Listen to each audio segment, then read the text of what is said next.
I like money and I hesitated during this episode. Here's the intro, bye. Hello everybody and welcome to another episode of Dota Academy. Today we're going to be talking about gold, how to get it, speaking of which, how to get it, and how to obtain it. And what does gold do? Here's a bow.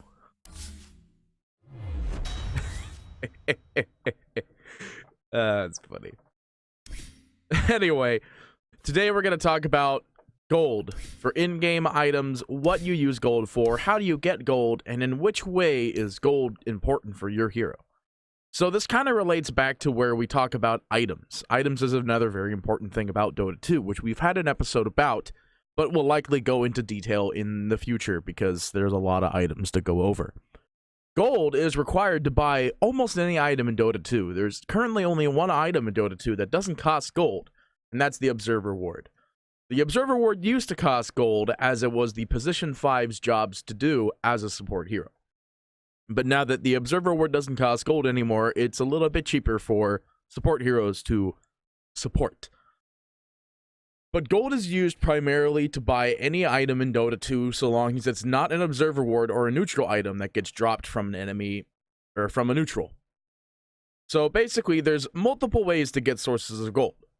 There's more reliable ways to get sources of gold, such as last hitting, which hopefully, when I'm talking about this, I'll cut to like a little video of me last hitting a creep. In fact, we could just go straight to it anyway. But there's a lot of reliable ways that you can end up doing last hitting.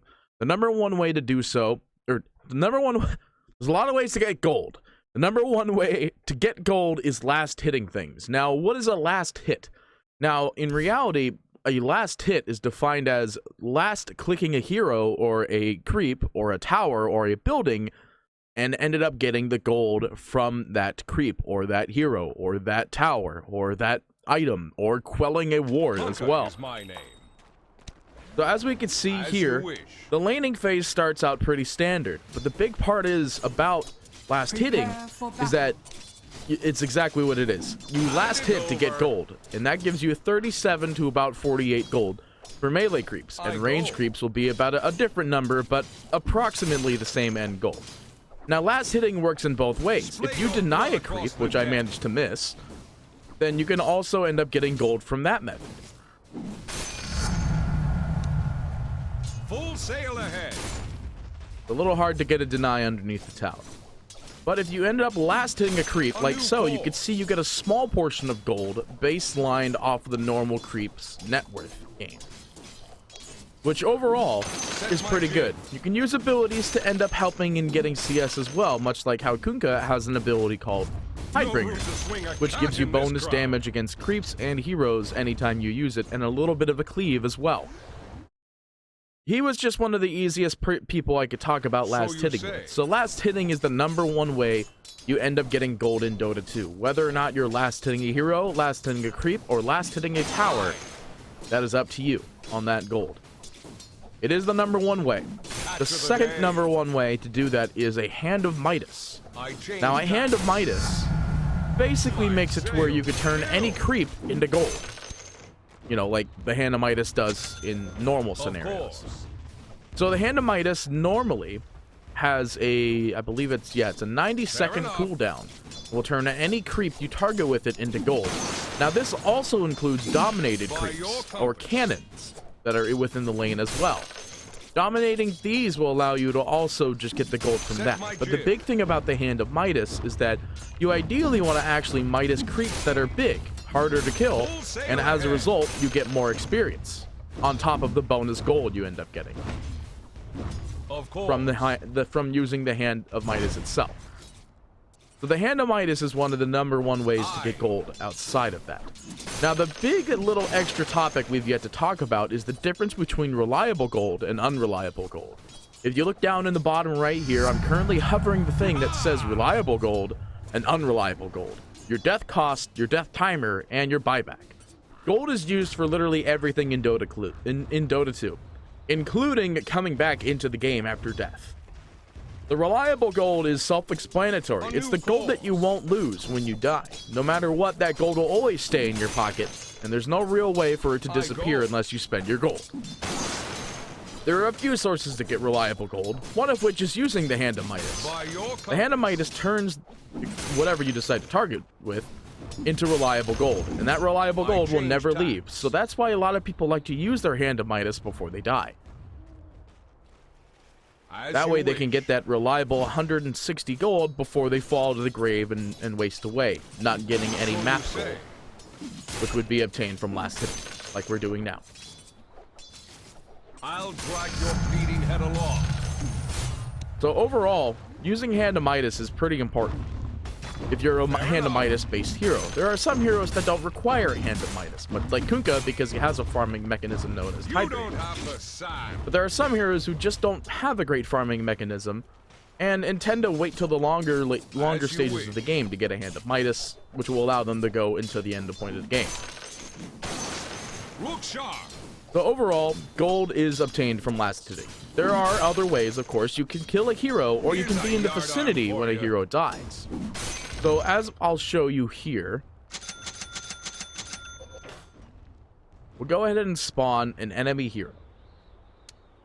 Of course. So here's our enemy hero. Now our enemy hero, he doesn't show when before and or after you are attempting to kill somebody how much gold that hero will be worth.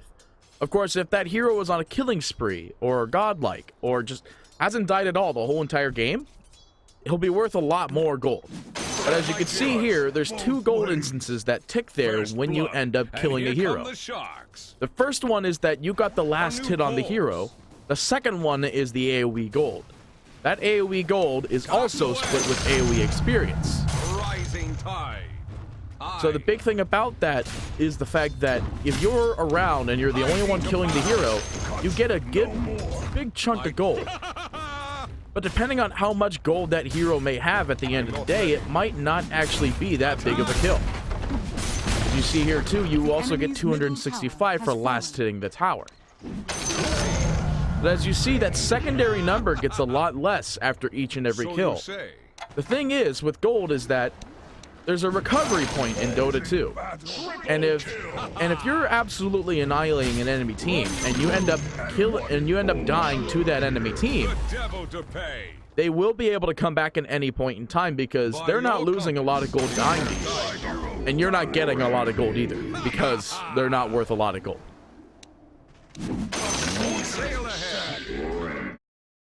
But the big thing I do want to talk about when it comes to stockpiling gold and holding on to gold like that is the fact that when you get a rampage or when you get a killing spree, anything like that, you don't get more gold, you're just worth more gold. So there's some scenarios where you don't want to have all that gold. Because if I died and that 99,000 was not reliable gold, I would lose almost like 80% of that. So gold is a pretty important thing in Dota 2.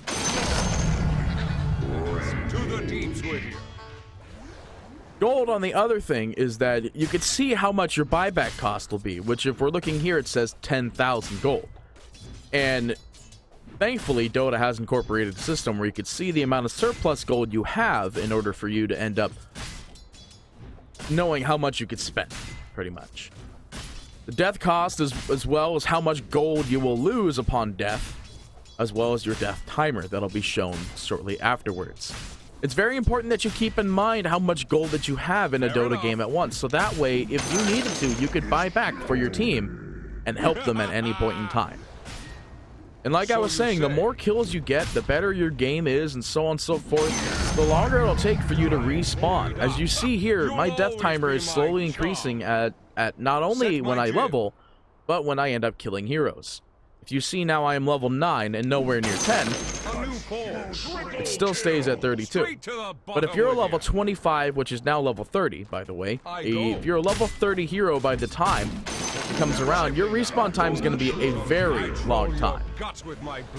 So it's going to be a long time for you to come back if you're at the point where you're winning, and your buyback timer and gold will probably be a lot more than anything ever planned it to be. So gold is vitally important. Gold buys you every item in Dota 2, and Dota 2 has a lot of items for you to buy. The big thing with that is that with every item that's in the game, there's core-like items and support-like items. which we'll cover separately with every single hero when we make a hero guide for every single hero in Dota 2 shortly after we create all of the introductory based videos. This is one of those same very basic introductory videos where we talk about gold. So just to recap, the most reliable way to end up getting gold is last hitting a hero, a tower, or a creep. Last hitting is usually reserved for the cores, not really the supports. The second most reliable way would be Midasing a creep as a hero that would use a Hand of Midas. Not every hero uses a Hand of Midas, but you could be that one special hero that does end up building a Hand of Midas. There are some supports who end up building a Hand of Midas so that way they can support better. For example, Ogre Magi, who has multicast and you can multicast the creeps. But some heroes don't exactly have that same exact little awesome benefit, and it puts other heroes at a disadvantage. But Hand of Midas is used as the secondary most reliable way to end up getting gold. The third way is when a hero dies, or when a tower dies as well, the AoE gold that is spread about the area upon the death of the hero. So for example, if I'm not the one that ends up killing Axe here, I still end up gaining gold and experience for being around in the area. I get a little bit more also if I manage to assist them in a way. You also get gold from destroying buildings on top of the tower. So in the sense, if you were in the base and you were trying to take down, well, not the Ancient, because the Ancient dies, you win the game. But if you take down a barracks, or you take down a shrine, or you capture anything else, that's basically another way you can end up getting gold. You can also last hit those buildings to end up getting gold too. The last most reliable way, which for anyone that doesn't really understand Dota, we have a bounty rune. And I can't really show you what a bounty rune looks like. And actually, you know what? I might be able to now that I think about this. We will swap. We're going to select the new hero. My ship has come in. We're going to go to attributes, and we'll show you what a bounty rune looks like. So we just need Ags. Didn't know it'd get... Oh, that was the Ag's Blessing, not the... Okay. So we're gonna do free spells, and hopefully we'll get a bounty rune that spawns relatively quickly here.